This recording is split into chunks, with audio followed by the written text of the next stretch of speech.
Assalamualaikum warahmatullahi wabarakatuh. Alhamdulillah la haula wa la quwwata illa billah wassalatu wassalamu ala rasulillahi Muhammad ibn Abdillah. Surat Ali Imran ayat 105, betul. A'udzu billahi minasyaitonir rajim. Bismillahirrahmanirrahim.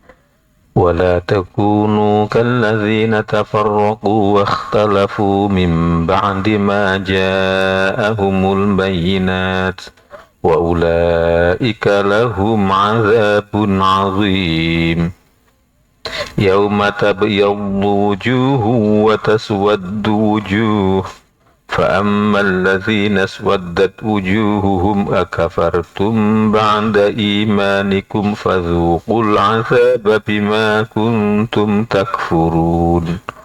Shadaqallahul azim. Dan janganlah kalian menyerupai orang-orang yang bercerai-berai dan berselisih sesudah datang keterangan yang jelas kepada mereka. Mereka itulah orang-orang yang mendapat siksa yang berat. Pada hari yang di waktu itu ada muka yang putih berseri dan ada pula muka yang hitam muram.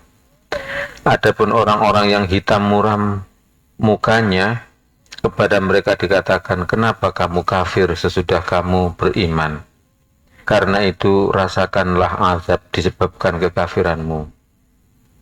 Wa ammal ladzina biyaddat wujuhuhum fa fi rahmatillah hum fiha khalidun.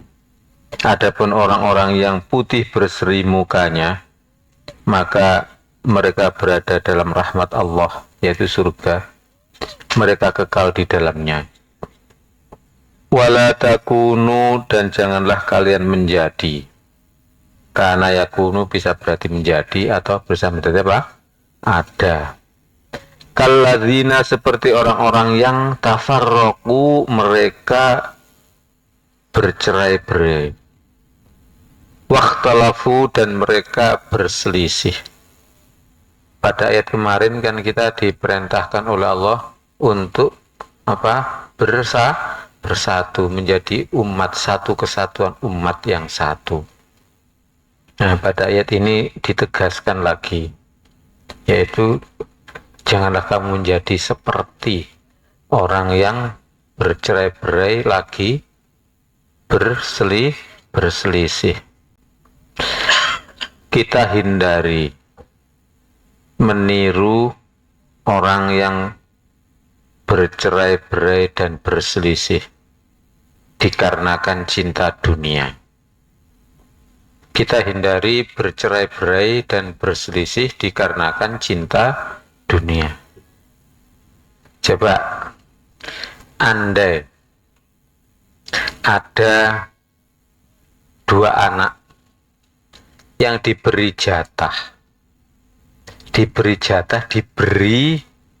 apa?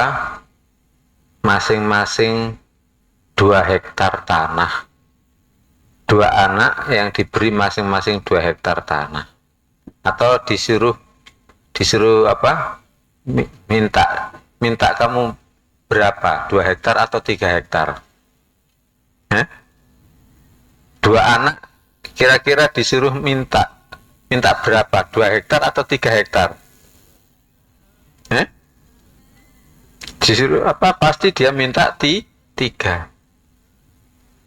Kalau misalnya ditawari, kamu minta 3 hektar atau 4 hektar? 4. Tapi kalau kamu ditawari merawat sawah 4 hektar untuk agama Allah, ataukah 2 hektar saja? 2. Disitulah misalnya apa? Dua orang anak disuruh milih. Kalau diberi mesti dia banyak-banyakan, ya kan? Minta yang banyak. Tapi misalnya apa? Disuruh merawat sawah yang luas untuk agama Allah, pasti mereka memilih apa? Yang sedikit. Itu kalau sama cinta dunianya. Tapi kalau cinta Allah, terserah.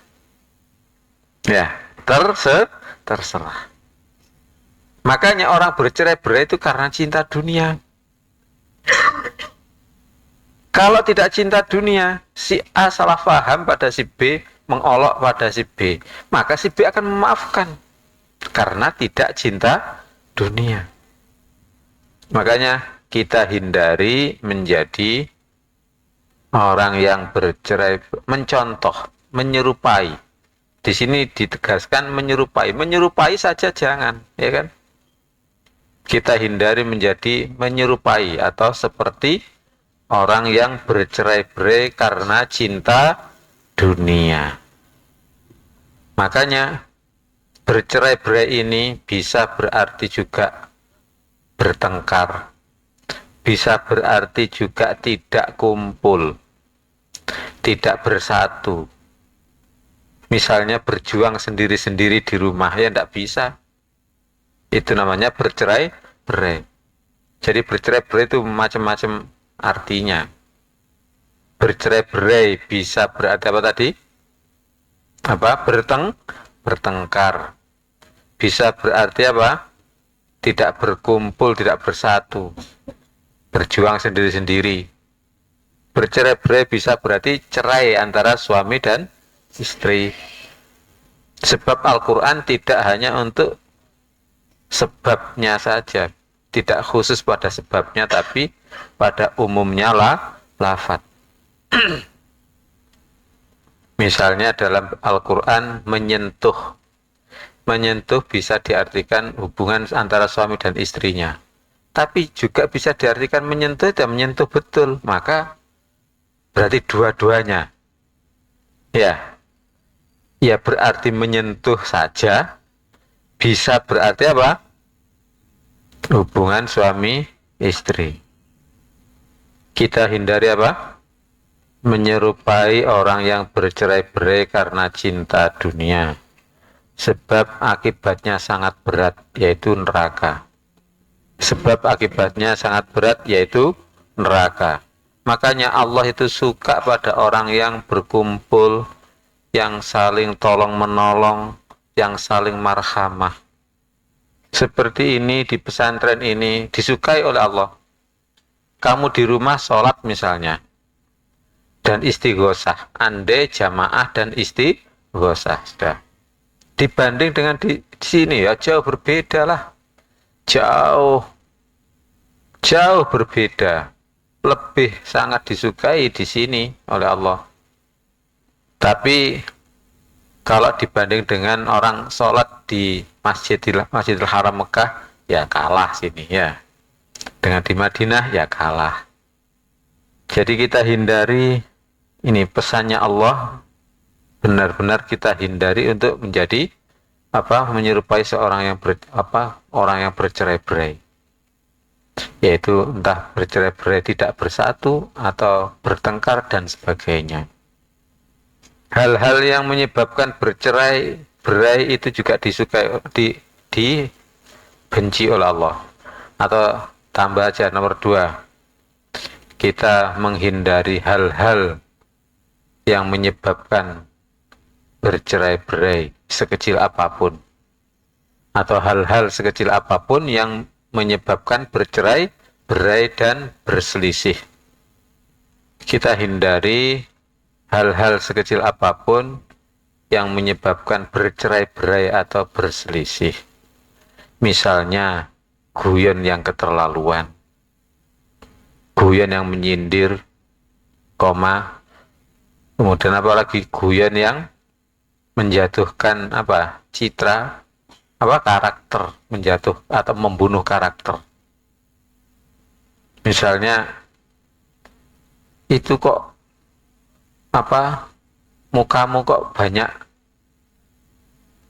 kadasnya, memang kamu jadi pejabat ya, kadaspol ya.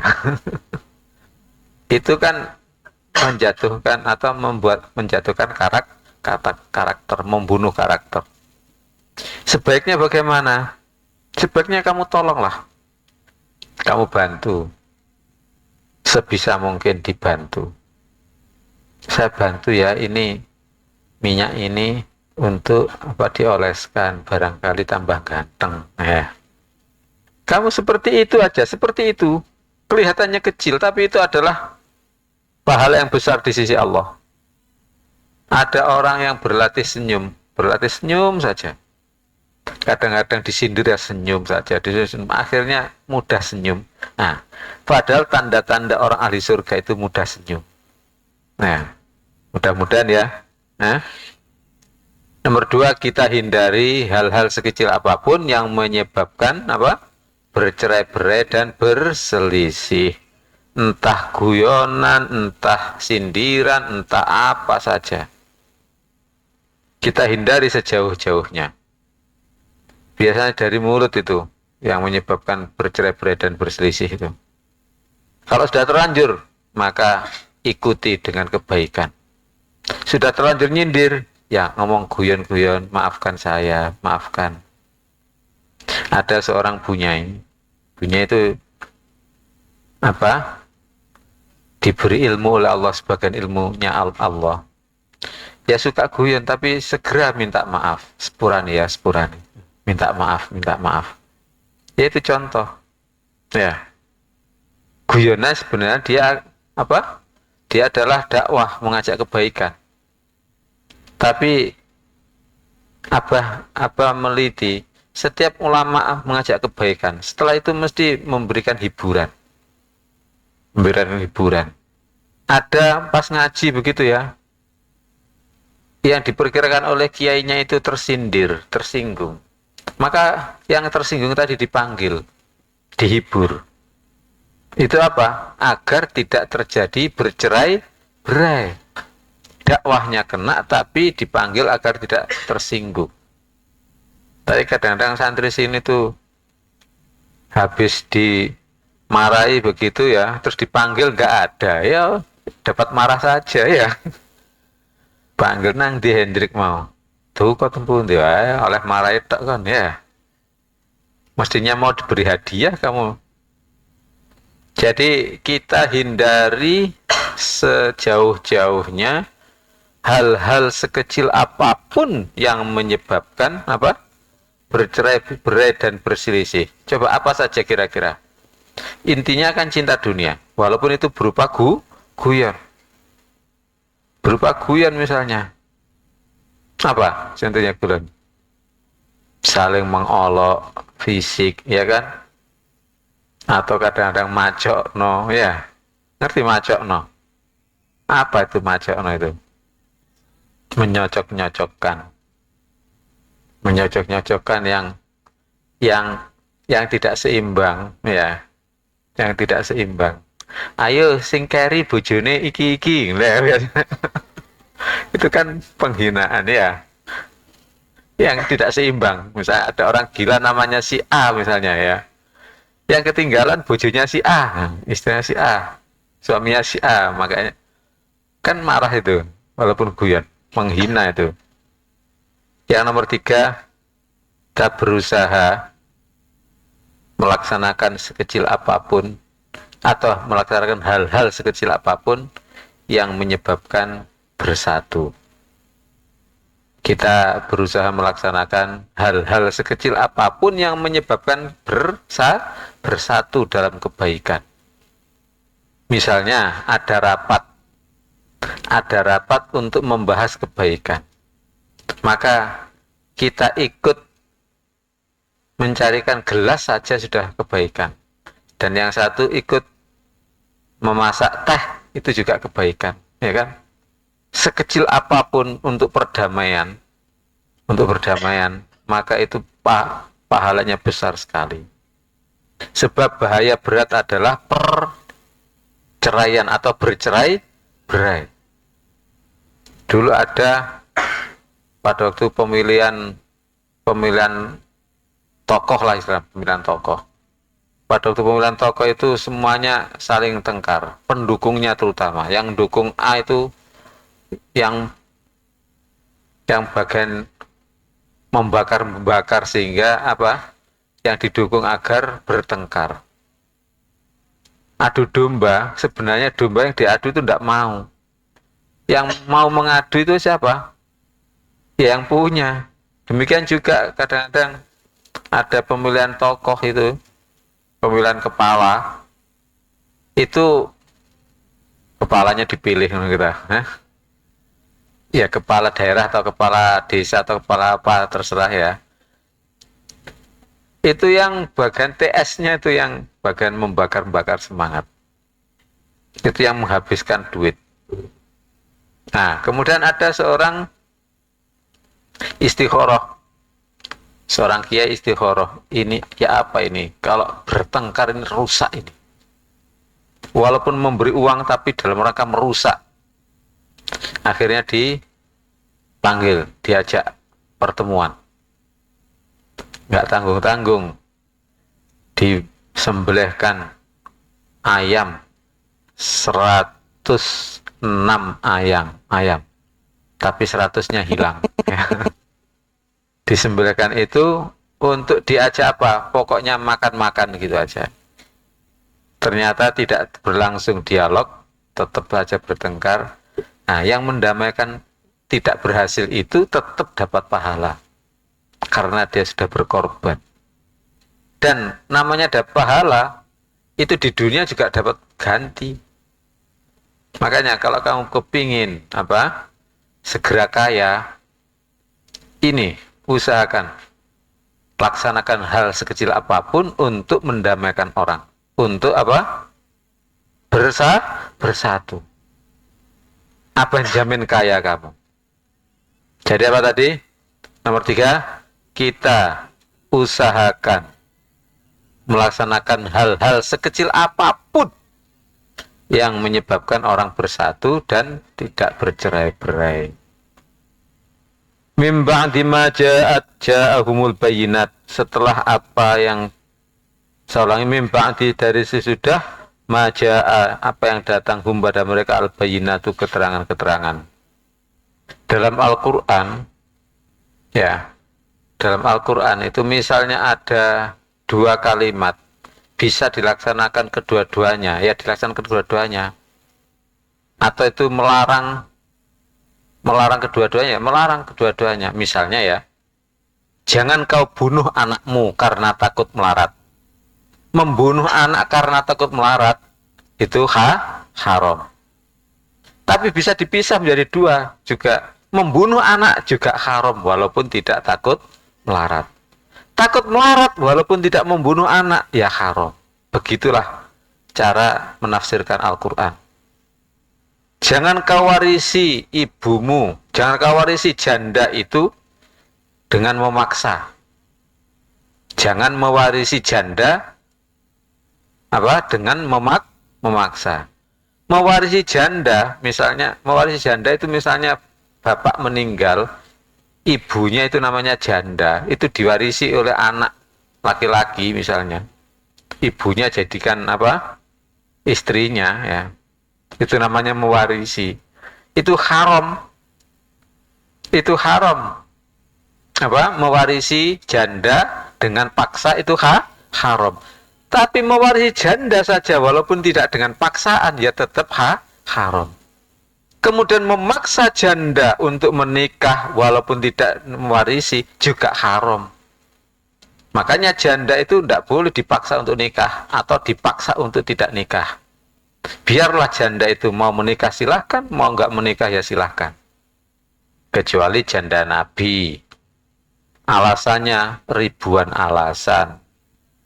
Karena apa? Janda Nabi itu sudah pasti surga. Walaupun selama Nabi masih ada itu agak banyak menguji, tetapi sebelum meninggal itu sudah ditata oleh Nabi suasana rohaninya, maka sudah jaminan ahli surga. Jadi garwonya Nabi sudah pasti ahli surga. Makanya nggak boleh diorat-arit oleh orang lain. Gak boleh dirusakkan tatanan Nabi oleh orang lain. Makanya Siti Aisyah tidak boleh nikah lagi. Hunna ummahatul mukminin, mereka itu adalah ibu-ibunya orang mukmin. Gak boleh nikah lagi dengan orang lain. Walaupun masih muda, ya dianggap saja tidak pernah nikah gitu aja seumur hidup kan bisa saja. biarawati itu tidak pernah nikah juga bisa. Cuma kamu jangan jadi biarawati, ya kan? Malah kalau ada yang ngelamar, lihatlah agamanya. Sampaikan pada orang tua, lihatlah agamanya. Ini perlu disampaikan Abah ini. Sebab pada waktu Abah punya program untuk akad nikah massal, ya, atau untuk akad nikah, ya, ternyata yang laki-laki mau, perempuan tidak ada yang mau, ya. Blitar juga begitu. Faruk, tolong diakati, dinikahkan itu. Abah, hampir semuanya yang laki-laki itu mau dinikahkan dengan siapapun mau. Yang perempuannya itu tidak ada yang mau. Yang perempuannya tidak ada yang mau. Abah belum dijawab begitu sudah menduga. Paling ngono Faruk podo di rata-rata begitu. Yang laki-lakinya mau, yang perempuan tidak mau. Makanya Abah minta tolong ya kepada Uka atau yang sudah nikah, hendaknya yang sudah nikah itu, yang ibu-ibu itu memberikan support. Nah, nggak usah ditakut-takuti, ya, nggak usah ditakut-takuti, diberi kabar gembira saja, ya. Alasannya sih macam-macam, ya. Apa tadi? Kita berusaha melaksanakan hal-hal sekecil apapun menyebabkan bersatu dalam kebaikan. Ini mimba dimaja'ahumul bayinat, setelah datang pada mereka keterangan-keterangan yang jelas. Cara mengamalkan yaitu kita lebih hati-hati kalau diberi ilmu oleh Allah. Kita lebih hati-hati jika diberi ilmu oleh Allah. Misalnya ilmu tidak untuk mengolok orang lain. Misalnya dengan ilmu kita tidak mengolok orang lain. Misalnya dengan ilmu kita tidak mengolok orang lain. Ada seorang kiai. Seorang kiai itu belajar tentang hak-haknya suami. Hak-haknya suami, kewajiban istri. Karena kiai ini diberi bimbingan oleh Allah, setelah belajar kewajiban istri, ya, istri harus taat, ya. Istri harus harus begini, harus begini. Istri kalau tidak mau begini makan neraka. Oleh kiai tadi malah dipakai hati-hati. Kalau pada waktu istrinya misalnya nggak taat, ya Allah jangan jadikan, berdoa, ya Allah jangan jadikan saya menggunakan ayat-ayat atau hadis-hadis itu untuk mengolok istri saya. Itu saking hati-hatinya, ya. Jangan sampai malah mengerti, malah membawa dosa. Ada seorang santri perempuan, ya, belajar tentang termasuk kewajiban suami, haknya istri. Ternyata setelah itu pulang. Suami itu harus begini, harus begini, harus begini. Kamu kalau nggak begitu neraka kamu. Ya. Itu namanya belajar ilmu tidak menyebabkan mudah masuk surga, tapi mudah masuk neraka. Malah bercerai-berai. Jadi apa tadi? Mimba dimaja'ahumul bayinat, dari sesudah apa yang datang pada mereka keterangan. Maka kita berhati-hati jika diberi ilmu oleh Allah. Misalnya dengan ilmu kita tidak mengolok orang lain yang menyebabkan bercerai-berai. Nomor 2, kita memperbanyak ingat bahwa semakin diberi ilmu, maka pelanggaran terhadapnya semakin besar dosanya. Maka semakin besar dosanya pelanggaran terhadap itu. Tadi memperbanyak ingat bahwa jika diberi ilmu, maka pelanggaran atau semakin banyak ilmu, semakin besar dosanya pelanggaran terhadap ilmu itu. Makanya di pondok ini ngerti sifat orang munafik. Munafik bodoh tapi tak sadar, jangan untuk temannya. Hendrik nyindir Solihan, munafik bodoh tapi tak sadar, bukan untuk itu ya, tapi untuk diri kita sendiri, untuk kemunafikan diri kita. Nah, kalau tadi misalnya suami mengerti hak-haknya suami, mengerti kewajibannya istri, apakah nggak boleh disampaikan pada istri? Silahkan disampaikan, itu dari Allah, ya kan? Tapi jangan kau menuntut hak, tapi laksanakan kewajiban. Sampaikan 1 kali 2 kali. Kewajiban suami apa? Memaafkan, memintakan maaf, agar bagaimana tetap menjadi ahli surga. Allahumma amin. Wa ulaika lahum azabun azim, dan bagi mereka azab yang sangat besar. Kita perbanyak ingat dan kita perbanyak takut. Kita perbanyak ingat dan kita perbanyak takut akan azab yang sangat pedih, pada siksa yang sangat besar, yaitu neraka. Itu nomor 1. Kita perbanyak ingat dan takut, gitu aja, tidak apa-apa. Siksa neraka yang sangat besar. Makanya sebenarnya iman seorang, kualitas seorang itu lihat takutnya pada siksa neraka. Semakin takut pada siksa Allah, pada ancaman Allah, maka semakin diangkat derajatnya oleh Allah, semakin ditambah ilmunya oleh Allah. Allahumma amin. Sehingga orang yang paling takut pada siksa Allah hanyalah ulama. Innama yakhsyallaha min ibadihil ulama'u. Sungguh hanya takut pada Allah, termasuk takut pada siksa Allah, dari hamba-hambanya hanyalah ulama. Mudah-mudahan semuanya jadi ulama. Berarti sangat takut akan ancaman neraka. Nomor 2, kita hindari hal-hal yang melecehkan ancaman neraka. Kita hindari melakukan hal-hal yang melecehkan neraka, mengentengkan neraka. Sebab Allah sangat murka. Allah sangat murka. Allah sangat amat murka pada orang yang melecehkan ini.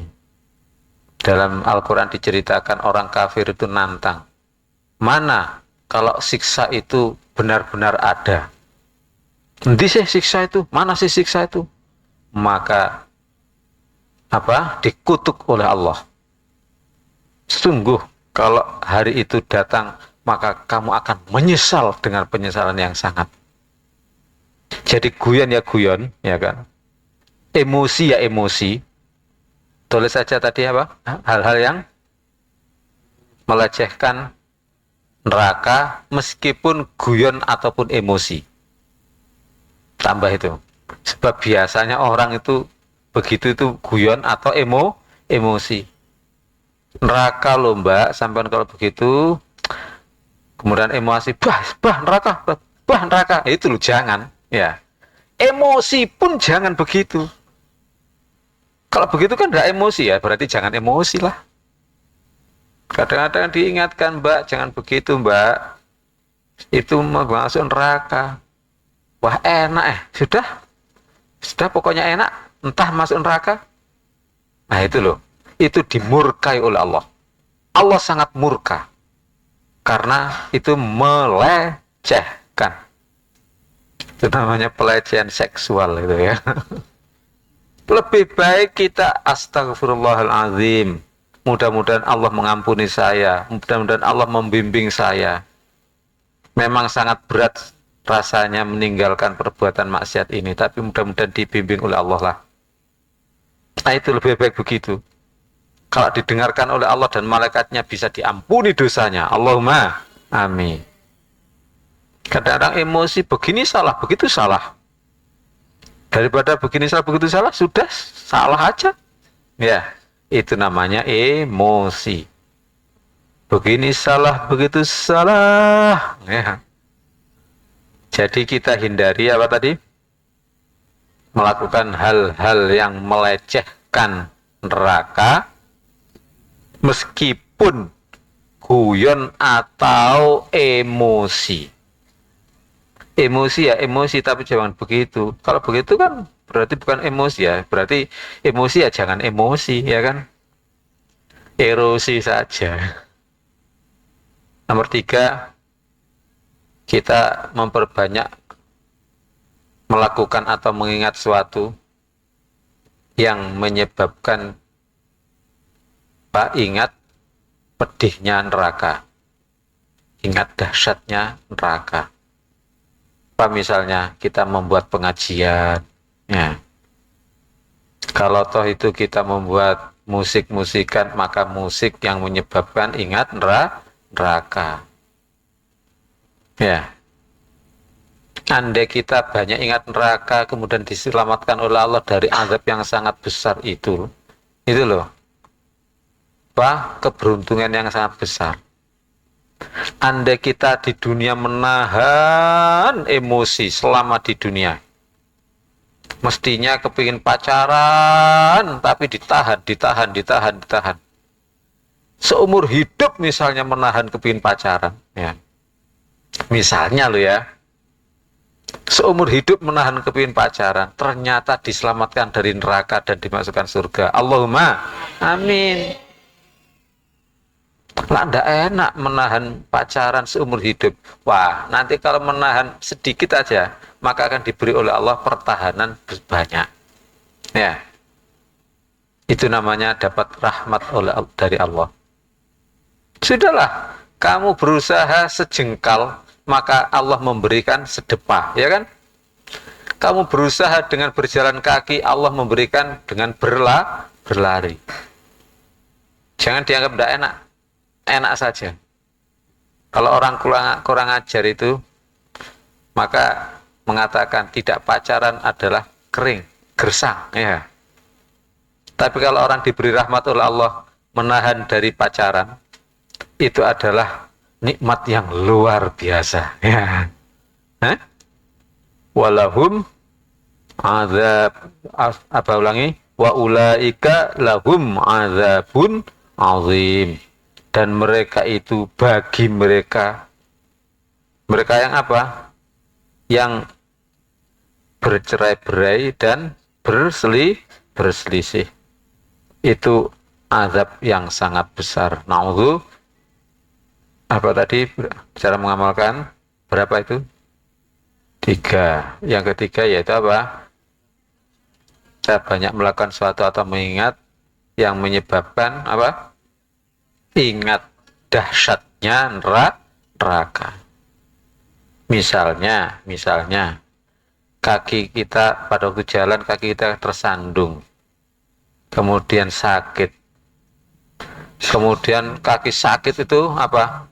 Alah, ini masih sedikit aja, tidak ada apa-apanya daripada siksa neraka. Orang seperti itu, itulah yang akan dapat petunjuk dari Allah. Dialah yang akan diangkat jadi ahli ilmu oleh Allah. Dialah yang diselamatkan dari neraka dan dimasukkan surganya. Allahumma amin. Perbanyak saja itu. Disinggung, disindir, bahkan dicela. Sakit kan? Tapi terus ingat, ya Allah, ini sakitnya dicela ini. Tidak ada apa-apanya dengan pada waktu dicela oleh malaikat di neraka. Tidak ada apa-apanya ini. Anda dikumpulkan celaan selama di dunia, celaan itu ya apa? Sakit selama di dunia ya. Itu dikumpulkan, tidak ada apa-apanya dibanding dengan sedetik siksa neraka. Nah, ini namanya tafsir amali itu, mengamalkan, bagaimana cara mengamalkan ayat ini. Wa ulaika lahum azabun azim, dan bagi mereka itu azab yang sangat besar. Berarti yang ketiga, kita memperbanyak melakukan atau mengingat sesuatu yang menyebabkan ingat dahsyatnya neraka, bahayanya neraka. Jangan dilecehkan neraka itu, meskipun guyon, meskipun emosi. Terlanjur cepat-cepat subhanallah, astagfirullah. Penting atau penting ngaji itu? Apa kemarin? Apa bedanya penting sama pelenting? Nah, sekarang diganti ngaji lah ya. Kalau ngaji itu penting. Lah kalau ngelaji itu pelenting ya. Mudah-mudahan manfaat. Sudah dihafalkan sendiri aja ya. Billahi taufiq wal hidayah. Wassalamualaikum warahmatullahi wabarakatuh.